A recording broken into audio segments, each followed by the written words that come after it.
Ora, sejam bem-vindos então a mais um episódio de Geopolítica do nosso canal, professor Jorge Jesus.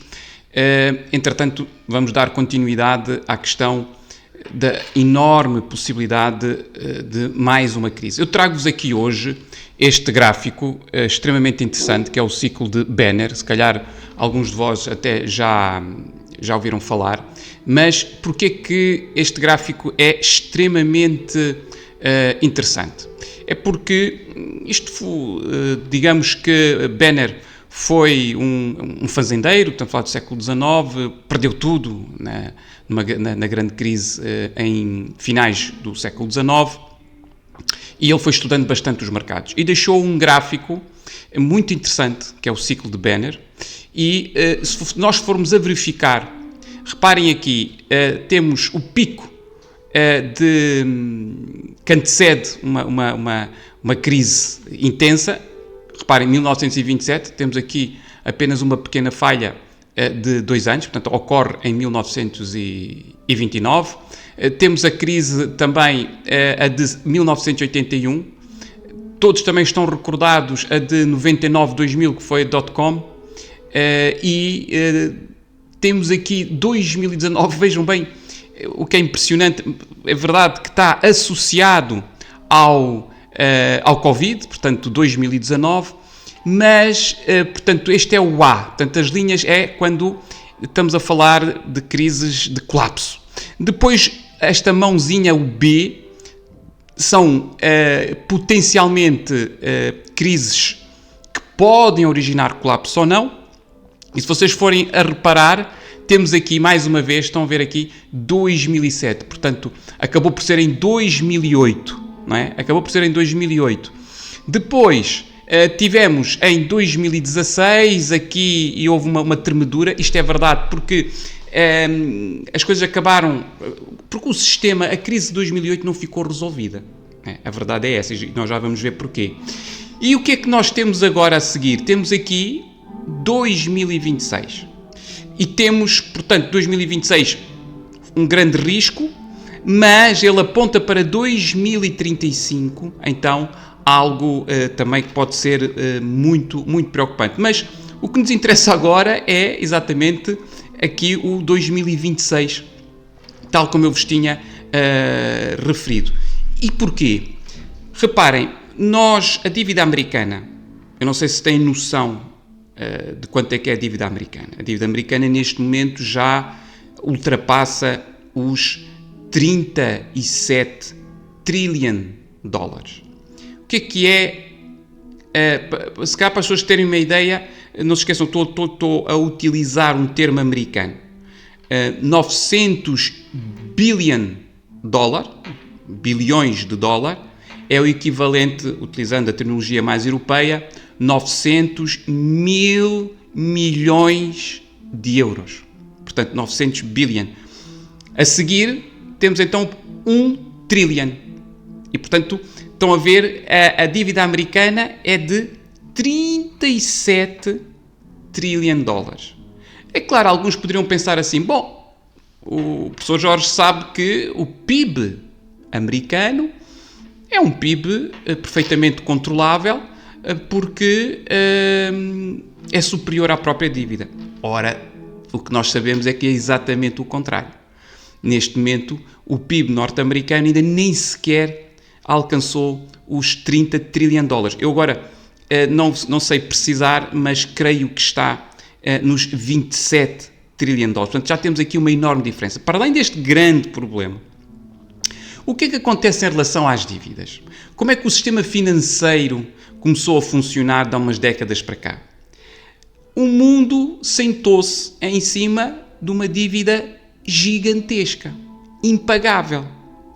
Aquilo, quando a emissão, as chamadas emissões de dívidas, quando esta engenharia financeira foi criada, a emissão de dívida era para investimento no país, para construir pontes, construir hospitais, portanto o país não tinha tanta capacidade financeira, fazia emissão de dívida exatamente para o desenvolvimento do seu país.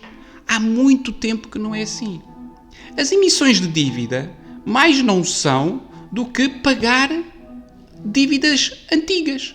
Portanto, Isto é um rolar de dívida sobre dívida e que nada vai interferir positivamente para a economia real. Isto é aquilo que é, digamos, quase incompreensível. A juntar agora o detalhe, porque é que nós estamos muito preocupados e porque é que, como eu disse no outro episódio, no episódio anterior, que o FED marcou uma reunião de emergência. É porque essas tais dívidas antigas, os Estados Unidos, reparem, vão ter que liquidar 1/3 do total da sua dívida. 1/3 de 37 trilhões de dólares. Acontece que o que nós sabemos é que o dinheiro disponível, há uma altura, os Estados Unidos vai imprimindo, mas há uma altura em que não há dinheiro que consiga acompanhar as dívidas acumuladas. E, portanto, nós aqui estamos a entrar numa situação muito complexa.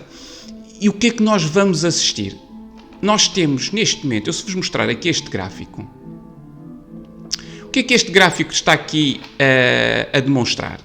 Este é um gráfico que mostra aquilo que eu vos falei há bocado, que é chama-se quantitative easing, portanto, que é a impressão de dinheiro, não é? E vocês vão reparar que aqui em 2008, estão a ver a crise de 2008, o que é que aconteceu? Houve necessidade de começarem a aplicar o quantitative easing e vocês vão ver, temos logo aqui uma subida muito significativa e praticamente, acompanhem bem a linha, sempre a subir até 2015, 2014. Há uma estabilidade, mas não se esqueçam que estamos a imprimir dinheiro constantemente. Há uma estabilidade até há uma ligeira diminuição em 2019. Temos o Covid e o que é que acontece? Novamente, quantitative easing, temos aqui impressão de dinheiro de uma forma verdadeiramente louca, reparem, até praticamente 2022. Portanto, se nós tínhamos praticamente, passamos de 1.000 milhões para 8, 9 mil milhões de produção extra de moeda. O que é que nós vamos a assistir? Nós vamos assistir que desde 2022, como vocês estão a ver, há uma diminuição acentuada, apesar de ainda estar bastante elevada, mas há uma diminuição acentuada do dinheiro disponível. O que coloca aqui uma pressão muito grande sobre o mercado financeiro. E basta, reparem no seguinte, basta nós não haver qualquer coisa aqui na engrenagem, basta haver aqui qualquer coisa na engrenagem que não funcione. E temos o início deste grave problema. Por isso, aqui o nosso canal, sendo na área da geopolítica, a questão da guerra é algo que nós temos que ponderar como algo inevitável. E eu trago esta fala porquê? É que agora, muito recentemente, nós tivemos um ministro alemão a dizer que é inevitável, ministro de Defesa, é inevitável o confronto com a Rússia. Quer dizer, este tipo de afirmações tem apenas duas possibilidades. Uma possibilidade é o jogo psicológico em relação à Rússia, em relação a Putin, de dizer de uma maneira muito clara que os europeus não estão com medo e que estão prontos para o combate. Portanto, isto é muito claro, fica aqui muito claro qual é a nossa posição no futuro. Portanto, pode ser isto. A outra hipótese é, porque não é a primeira vez que nós ouvimos isto, é claramente nós termos governantes que começam a programar mentalmente a nossa cabeça para um confronto e para um conflito. Em relação a isso, nós tivemos aqui, deixem-me ir buscar, fui buscar aqui, mas podia ter ido buscar ao outro lado. Portanto, o Ministro de Defesa alemão afirmou ontem que a guerra entre a NATO e a Rússia poderá começar antes de 2029. Reparem que ele diz... Portanto, aliás, ele parte do princípio que a guerra ela vai existir. A única diferença é que não vai ser em 2029. E, portanto, tanto é que ele diz assim, no entanto, alguns acreditam que agora isso poderá ocorrer já em 2008. Em 2028. E, portanto, repare... e depois ele acaba por dizer assim, alguns historiadores pensam mesmo que já vivemos o nosso último verão de paz, ou seja, o verão de 2025 como o último verão de paz, o que significa que a guerra, que era inevitável em 2029, poderá ser já em 2026. E se nós formos a ver, o que é que acontece? Isto vai coincidir, está a coincidir de uma forma brutal com esta iminente crise que poderemos assistir. Bom, há coincidências, por vezes há, mas no entanto são demasiadas coincidências que nós estamos a ver e a verificar nestes últimos meses. Trago apenas esta informação, são assuntos que normalmente só para quem gosta consegue acompanhar uma intervenção muito mais longa, mas o objetivo deste canal é, sobretudo, simplificar ao máximo a questão da geopolítica, a questão da geoeconomia e, enfim, não para assustar, evidentemente, portanto, esse não é o objetivo. O importante é nós esperarmos o melhor, mas preparar-nos para o pior. Portanto, isto é uma frase, é um chavão que, por acaso, gostava de saber quem é que criou, muito interessante. E esse é apenas o objetivo. Portanto, o objetivo é que nós, enfim, estejamos claramente preparados.